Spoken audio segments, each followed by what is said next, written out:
Hello friends, എല്ലാവർക്കും പുതു വീഡിയോയിലേക്ക് സ്വാഗതം. ഇതുവരെ ചാനൽ സബ്സ്ക്രൈബ് ചെയ്യാത്തവരാണ് നിങ്ങളെങ്കിൽ ദയവായി ചാനൽ സബ്സ്ക്രൈബ് ചെയ്ത് സപ്പോർട്ട് ചെയ്യണമേ എന്ന് അപേക്ഷിക്കുന്നു. സഞ്ജു ആരാധകർക്കും ക്രിക്കറ്റ് പ്രേമികൾക്കും വളരെ സന്തോഷം നൽകുന്ന ഒരു ദിവസം തന്നെയായിരുന്നു ഇന്നലെ. സഞ്ജു ആദ്യമായി വേൾഡ് കപ്പ് മത്സരത്തിൽ കളിച്ചു എന്നതാണ് ഇതിൻ്റെ സന്തോഷത്തിൻ്റെ കാരണം. ആദ്യമായാണ് ഒരു മലയാളി താരം വേൾഡ് കപ്പിൽ ഓപ്പണിംഗ് ബാറ്റ്സ്മാനായി ഇറങ്ങുന്നത് എന്ന പ്രത്യേകതയും ഉണ്ട്.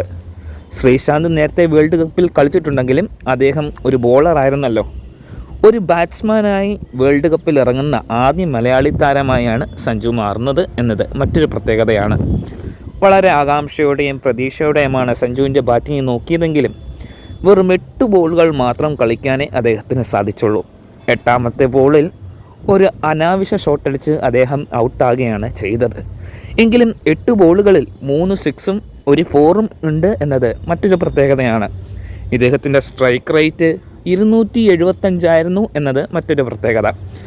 കഴിഞ്ഞ സീസണിൽ ഉണ്ടായിരുന്ന മത്സരങ്ങളിൽ 5ലും തീരെ പെർഫോം ചെയ്യാൻ കഴിയാത്തതിനാൽ ലോകകപ്പിൽ നിന്ന് തന്നെ പുറത്തായി വിഷമത്തിലായിരുന്നു മലയാളികൾ.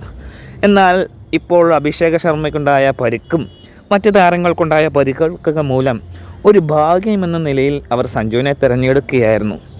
ഈ ലോകകപ്പിലെങ്കിലും സഞ്ജുവിനൊന്നും നല്ല രീതിയിൽ പെർഫോം ചെയ്യാൻ പറ്റിയിരുന്നെങ്കിൽ എന്ന് ആഗ്രഹിക്കാത്ത മലയാളികൾ ആരും തന്നെ കാണില്ല എന്നത് തന്നെയാണ് ഒരു സത്യാവസ്ഥ. തുടർന്നുള്ള മത്സരങ്ങളിൽ സഞ്ജുവിന് അവസരം ലഭിക്കണമേ എന്ന പ്രാർത്ഥനയോടെയും സഞ്ജു നല്ല രീതിയിൽ ബാറ്റിംഗ് പെർഫോമൻസ് ചെയ്തും നല്ല രീതിയിൽ വിക്കറ്റ് കീപ്പിങ്ങും ചെയ്തും കേരളത്തിൻ്റെയും ഓരോ മലയാളികളുടെ യശസ് ഉയർത്തുമെന്ന പ്രതീക്ഷയിലാണ് ഓരോരുത്തരും. പക്ഷേ അഭിഷേക് ശർമ്മ തിരിച്ചു വന്നാൽ ഇദ്ദേഹത്തിന് വീണ്ടും ടീമിൽ കളിക്കാൻ പറ്റുമോ എന്നൊരു സംശയവും മലയാളികളുണ്ട്. എന്താണ് നിങ്ങളുടെ അഭിപ്രായം? സഞ്ജു സാംസൺ നല്ലൊരു ബാറ്റ്സ്മാനാണോ? സഞ്ജു സാംസണെ വേൾഡ് കപ്പ് T20 2026 കളിപ്പിക്കുന്നതിനെപ്പറ്റി നിങ്ങൾ യോജിക്കുന്നുണ്ടോ? നിങ്ങളുടെ അഭിപ്രായം കമൻറ്റുകളായി അറിയിക്കണേ. പുതു സിനിമാ വാർത്തകൾക്കും ക്രിക്കറ്റ് വാർത്തകൾക്കുമായി ഈ ചാനലൊന്ന് സബ്സ്ക്രൈബ് ചെയ്ത് സപ്പോർട്ട് ചെയ്യണം.